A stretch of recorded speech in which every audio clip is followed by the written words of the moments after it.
सुप्रभात बच्चों, कैसे हैं आप सब। हमने अपने पिछले ट्यूटोरियल में पढ़ा था स्वर संधि और व्यंजन संधि, जो कि हमारी पूर्ण हो गई थी। और आज हमें शुरू करना है विसर्ग संधि। तो विसर्ग संधि किसे कहते हैं? विसर्ग के बाद यदि स्वर या व्यंजन इन दोनों में से कुछ भी आता है और इनके मेल से जो परिवर्तन होता है उसे हम विसर्ग संधि कहते हैं। फिर से समझिए, विसर्ग के बाद स्वर या व्यंजन आने पर जो भी परिवर्तन होता है उसे हम विसर्ग संधि कहते हैं। अब इसके नियम पढ़ते हैं। पहला नियम क्या है? यदि विसर्ग से पूर्व कोई व्यंजन, पूर्व मतलब पहले, विसर्ग से पूर्व कोई व्यंजन हो तो विसर्ग का ओ हो जाता है। देखिए आपका यहाँ पे है ना, जैसे एग्जाम्पल है आपका मनः जमा बल, ठीक है। देखिए विसर्ग से पहले आपका क्या आया?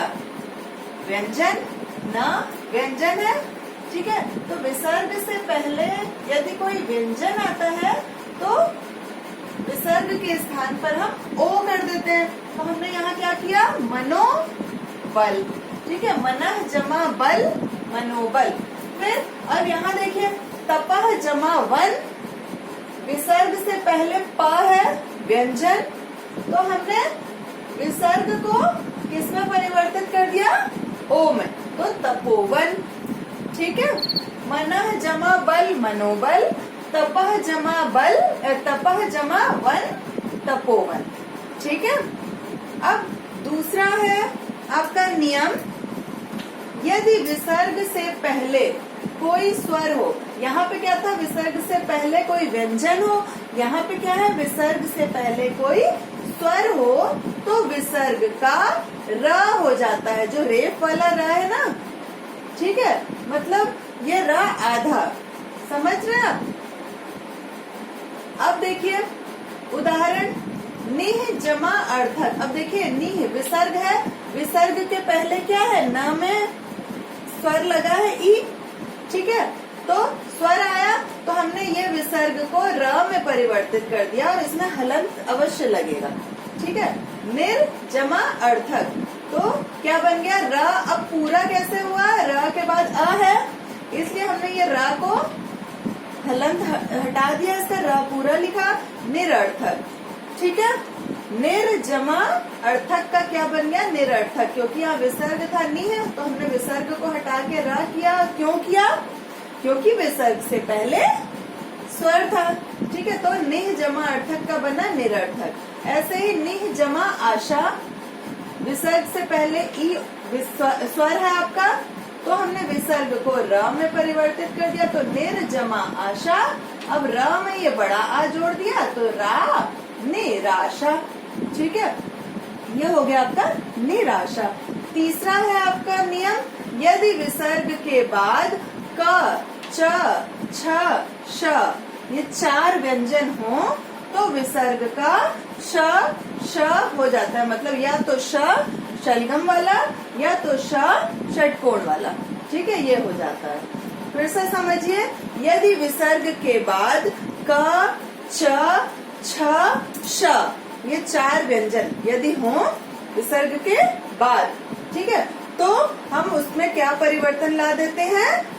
विसर्ग का मतलब विसर्ग को हटा के हम श शलगम वाला या श षटकोण वाला, जो भी वहाँ पे अकॉर्डिंग टू वर्ड बदल देते हैं विसर्ग। उदाहरण देखिए, दुह जमा कर।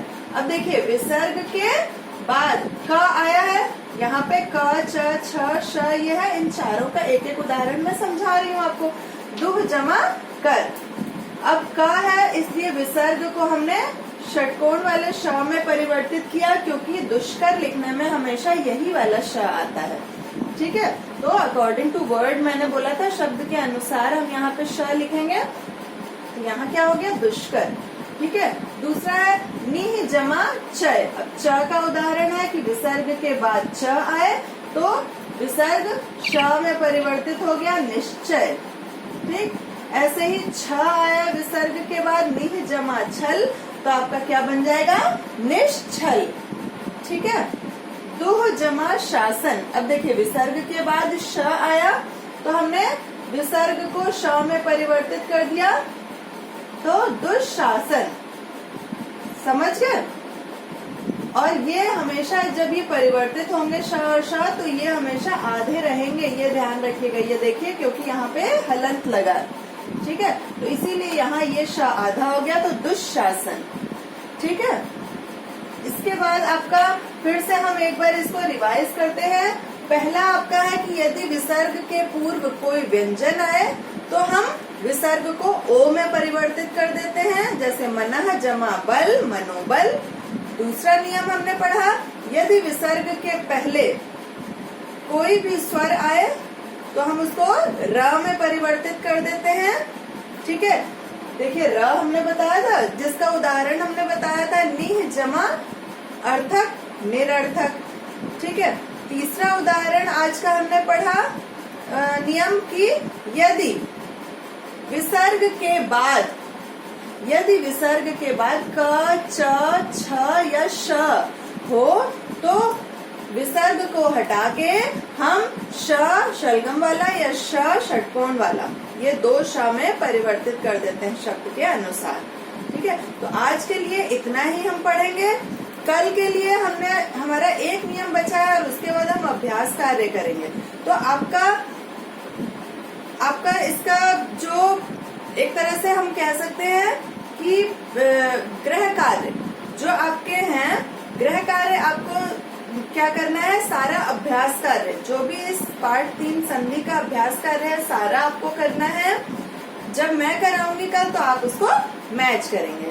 सारा इसलिए बोल रही हूँ कि एक ही नियम बचा है विसर्ग संधि का, जिसको आपके जो अभ्यास कार्य में उदाहरण है उनमें से सारे जितना मैंने आपको समझा दिया है उसमें से ही उदाहरण है, तो आप वो कर सकेंगे आराम से।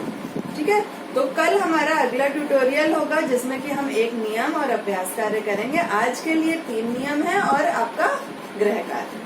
तो तब तक के लिए अपना ध्यान रखेंगे और गृह कार्य पूर्ण करेंगे, घर से बाहर नहीं जाएंगे। धन्यवाद।